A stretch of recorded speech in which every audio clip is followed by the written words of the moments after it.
from Barnet, and our property name is Miramoona, the New England tablelands. It's always been predominantly a merino enterprise, even back in the 1800s. Cattle is more of a seasonal thing. We run a self-replacing merino flock, running about 2,700 ewes, and we also run wethers as part of our wool enterprise. And wool has done us, a lot of good things for quite a long time, so we've always stuck with the merinos. We also do run a merino stud. We were looking at how we could supplement our feed here. We originally started with just a straight MegaMin, and then the MegaMin plus Extra Sulphur was introduced, and we've been using that for over 10 years now. And the result, especially in the young sheep, because they're producing wool, they need sulphur as well. Sulphur does have an influence on worms to a degree, but it's the sulphur that is needed for in wool production. Also, we did do a comparison of not using the sulphur and sulphur, whether the whiteness in the wool, and there was a difference in the shed. It's not a startling difference, but it's there. You can sort of see it when you see the two lines of wool sitting in the wool bins.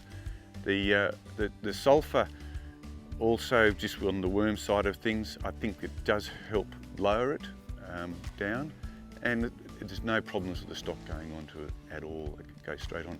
With all the stock, we introduce the young stock on their mothers to the loose slick, so when they're weaned, whether it be sheep or cattle, there's not a problem, they go straight onto it. One of the important things also with the supplementation is trying to take out these peaks and troughs of the season, and the nutrients that the stock are getting out of the grasses that are out there. And part of with the loose lick is trying to keep it at much more level. In wool production, the break in your clip, so newtons can go from 50, 60 newtons down to less than 30 newtons.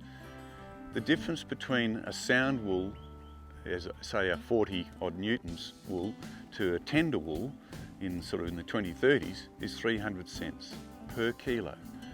You put that over 4, 5, 6 kilos, that's a lot of money. So 300 cents, and if you're working on how many cents it's costing you of supplement, it's not a lot of money. It's an insurance policy to make sure that wool will be sound when you actually go to market with it.